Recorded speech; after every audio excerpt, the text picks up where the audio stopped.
And with that, Mo, welcome to the show. I'm so happy that you're here with us.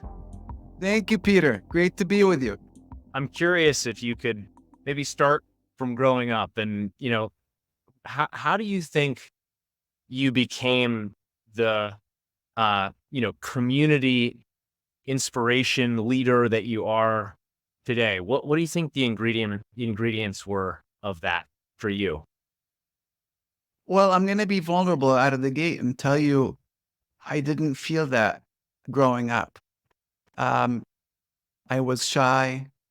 I felt like I wasn't comfortable in my own skin often. And when I was a teenager, it was painful. It's not like I didn't have any friends, but I just felt like I wasn't where I wanted to be. And, um, and there were a couple of nights when I went to bed in tears and I'm like, this is not good. So I woke up one morning and I thought, I'm going to do something about it. And it was a long journey, but, I took a class a speech class. I did Toastmasters.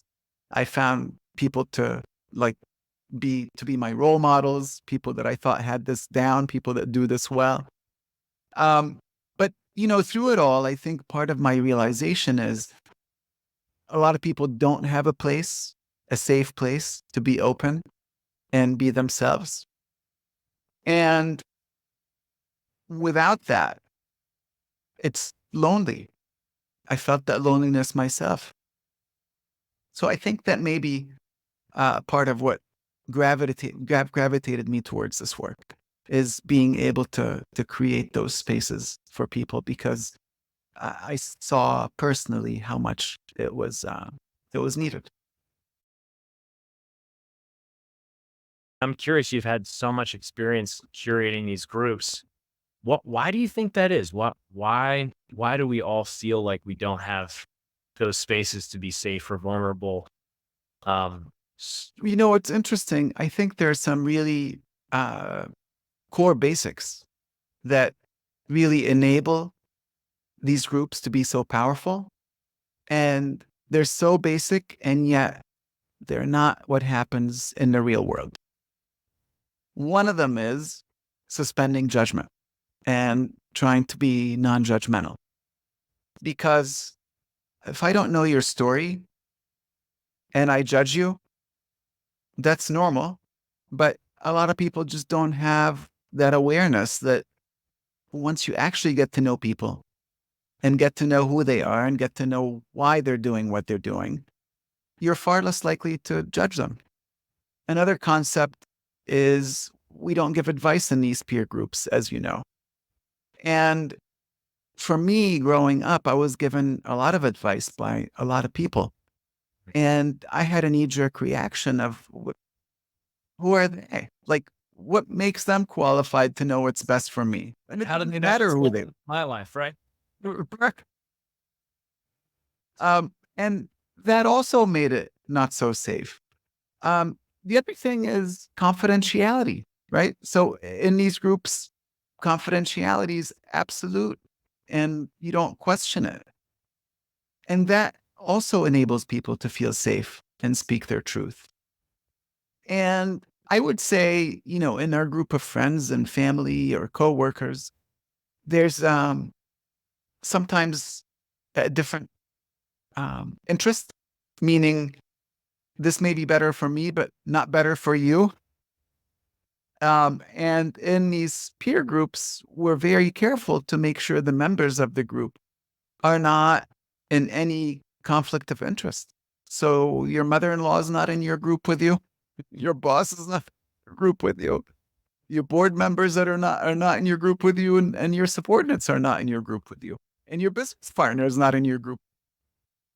And by having a pure environment where you have no risk, or very little risk, it enables people to be open and real and vulnerable and to connect and to finally realize, you know what? We're all the same. We're all dealing with the same challenges, different varieties, of course, but as human beings, we all have these challenges, whatever they may be. And when we see that in each other, we connect. Uh, and so then when I wanted to leave my job to start my business, not only did I get confidence and inspiration from all these amazing entrepreneurs, but we broke a rule. And one of them said, I'll be your business partner. And he invested and he gave me office space, and that made a difference and helped me get started. But again, it's really, to me, an ultimate expression of trust and connection and love that we built through being in this group. So, I mean, it's life changing in so many ways for so many people. But those are my two of my personal and real examples. So, why do I think this can be changing for the world? Is because if you think about the rules that we talked about earlier, one of them being no generalizations. When you speak from experience, you have to speak from your own experience. And so imagine for a second in this current political environment that we're in, right? And I've had a few meetings where I've been asked to moderate conversations between Arabs and Jews, or Israelis and Palestinians, however close we can get to the bullseye on that. And I've leaned on everything that we've talked about already. You can't generalize. You can't say all Muslims are. You can't say all Jews are. And the problem with the rhetoric in the media and then on the street is when we generalize, we assume that everybody within that category has that exact belief that I have a problem with. But when you get to hear people's actual stories, their personal stories, not only do you hear what actually happened to that person, but it's real. It's not a generalization. It's not an opinion about a whole class of people. And through that, I think we end up more open minded to want to hear each person's story and not put them in a bucket of all sorts of people that we think they should belong to. And so it makes us more open minded. It makes us more interested in listening to understand versus just wanting to judge or throw another group of people under the bus. And I think that's a level of growth that we could all benefit from.